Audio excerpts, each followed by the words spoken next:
Hi. But wait, the fog of conspiracy. The tea spilleth over. I knew something had happened. They're not underwear, they're shorts. You guys will all see the truth. We'll all see the truth.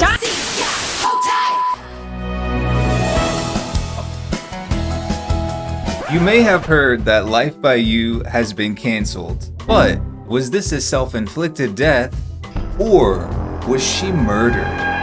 In case you've been living under a plumb bob, you probably heard that Life by You was canceled. In fact, Life by You has succumbed to a fate that not even Jesus or Trisha Paytas can come back from. No, thank you. Death by corporate. Terrible. Just terrible. After 5 whole years and $20 million spent on development, Life by You publisher Paradox Interactive released a statement saying the game has been canceled. She is done for. You are done out here. And Paradox Tectonic, the studio in charge of development, has been shuttered and 24 people have lost their jobs. If you missed the cancellation announcement from Paradox Interactive, I'm not gonna read the whole thing here, but here's some highlights. And I quote, I feel like I'm a journalist. Diane Soya, Barbara Walters, all the other ones. Life by You had a number of strengths and the hard work of a dedicated team that went into realizing them. However, when we come to a point where we believe that more time will not get us closer to a version we would be satisfied with, then we believe it is better to stop.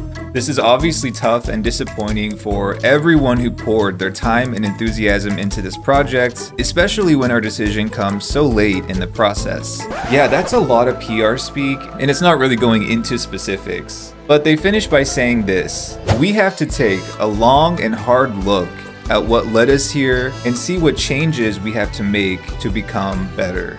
And with that announcement, Life by You ceased to exist, except in the form of a tax write-off. That is. I sort of laughed at one part of the press release where they were like, our job is to release games that are fun, interesting, and challenging. When we get that right, we earn our pay. I found that funny because the executives and the management, they're still getting paid. It's actually the Life by You team that lost everything. If we look at what people are saying online, most of what I see is people putting all the blame on the Life by You team, essentially saying they dug their own grave. And honestly, I think the Life by You team is an easy target. It's convenient to put all the blame on them, right? But the mystery surrounding Life by You's cancellation raises questions about what really happened. And before we start pointing fingers, maybe we should look at things from the developer's perspective. One of the devs that worked on the game posted this message on LinkedIn, and this was posted on a public platform, so I don't really see anything wrong with sharing it. So let's see what they have to say. I've known for some time that we might be getting shut down. We were actively working on a hyper-moddable life sim called Life by You, an indie answer to the aging IP that is The Sims, but instead focused heavily on UGC. And as far as it goes, we were doing extremely well. I cannot share specific numbers, but I can say that we had an internal metric we were aiming for that had been approved, and that we exceeded that number by a significant portion. We also got a thumbs up a few weeks before launch. Then, 2 weeks before launch, we were told we wouldn't be launching. And just now that we've all lost our jobs. We were only informed of this via a public announcement. We were not told why. Instead, we spent a month in purgatory and did everything we could to prove to them we were worth launching, including things like finding potential buyers or suggesting cutting ties and going indie. We heard virtually nothing back. To be honest, I have guesses about what happened, and while I can't conjecture, I'm sure you have guesses too. As a business owner, some of them are understandable, but many of them are not. We were a strong team on a strong project, ready to launch to a strong audience. Really, I'd like to be much more fire and brimstone about it, but I'm trying to stay kind and respectful, so instead I'll say, this industry has become a place in which you can deliver more than expected, have AA money behind you, and still have the rug pulled 2 weeks before launch. These are pretty powerful words, and while it's easy to chalk the game's cancellation up to the developer sucked and just blame everything on them, based on his words, the game had been hitting its targets and meeting the internal metrics. Another dev posted a far more subdued but an important message nonetheless, and in that message there was a line that sort of resonated with me. To the players, thank you for your direct and honest feedback. It changed the game for the better when our voices alone couldn't. Something about that didn't sit right with me. I knew something had happened.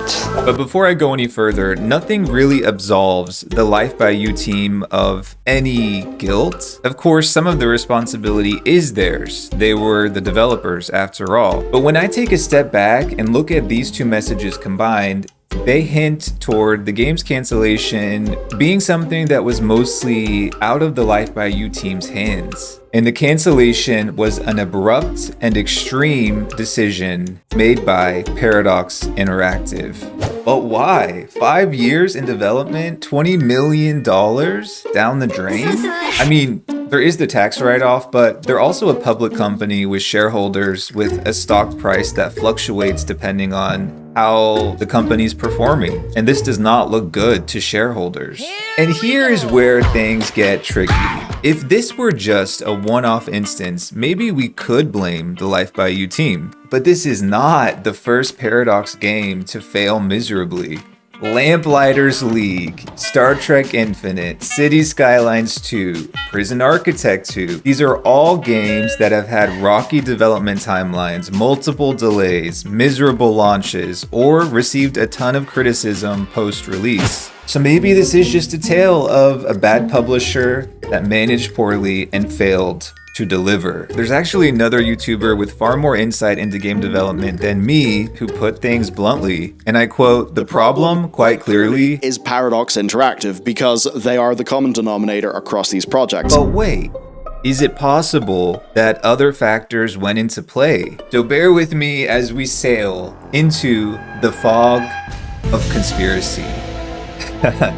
But before I continue, the following statements are solely speculation, and this is based purely on the musings of a nerdy white boy. Okay. Cheers. Did he really spill it over? So when Life by You got canceled, someone tagged me on Twitter and said, "Life by You is canceled. I know EA is behind this." Now, obviously, this person was joking, but it sort of got me thinking, what if there is another entity involved in the cancellation of Life by You? There has to be something else. And sadly, as much as I would love to blame the cancellation on EA and the rabid Sims 4 stans, I don't think they have the mental capacity to successfully cancel Life by You. But what if it wasn't EA and the Sims that was behind Life by You's demise, but another life simulation game? Enjoy.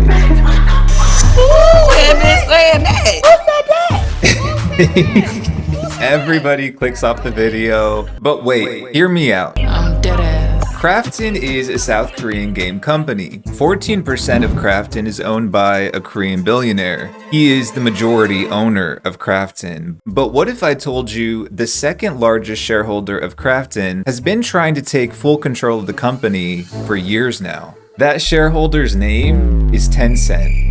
Okay. You guys know Tencent? What's that? That's right, Chinese multinational tech conglomerate Tencent, aka the world's largest video game company by equity, nearly has full control of Krafton, which is making Inzoi. Anyway, there's like news articles and stuff about how Tencent wants to buy Krafton, like take majority control. But at this point you're like, Malcolm, what the hell does this have to do with Life by You? Well, what if I told you that Tencent also has ownership in Paradox? Because it turns out they do.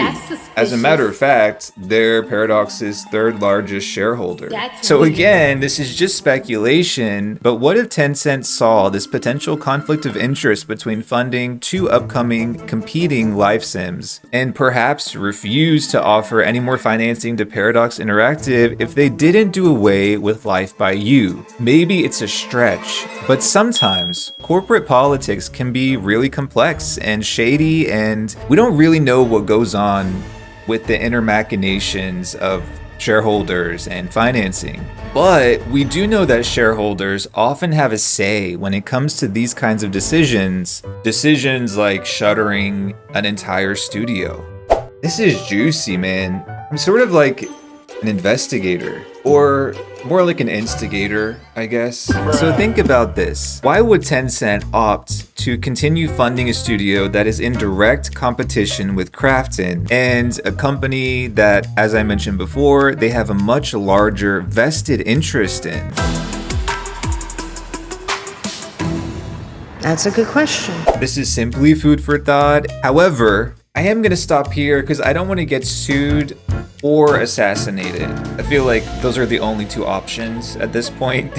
But I do want to discuss some other theories I've seen floating around the interwebs. Some people online have been pointing fingers at the man in charge of Life by You, Sir Rod Humble. He's not really a sir, I just threw that in there, it just sounded right. But many players are convinced that Rod Humble was simply a terrible manager and it's all his fault that the game is canceled. And honestly, this is where I leave the group chat. I'm not really in the business of maligning someone's work ethic or character without proof, that is. And Rod Humble is a life sim veteran. He has worked in this industry for decades, and most of you know he worked on The Sims 2, but he also ran the entire Sims franchise for a period when he was executive vice president at EA. I believe he was in that role when The Sims 3 was released. Anyway, he's worked in this industry for decades, and if he were difficult to work with or unable to manage a team, as some people have claimed online, wouldn't there be evidence of this from other points in his long career? Rod Humble is not just a producer and a manager, he's also a developer himself. So he has experience not just with the big picture of managing a game's development from start to finish, but he's also familiar with the technical aspects of development. So needless to say, I do not buy this theory. The only thing Rod's guilty of is not texting me back. Okay. The truth is, ever since the game was announced, people have been very critical of it. Now, obviously, you guys know me, I don't think being critical is a bad thing, but in this case, I truly believe some of the criticism toward Life by You and the developers was completely misdirected. Even prior to the game's cancellation, players online were openly hating on the people working on this game. There were posts where people were saying XYZ employee needs to be fired. People were saying their resumes are garbage. And there's like this recent claim, which you guys may have seen on Reddit and Twitter,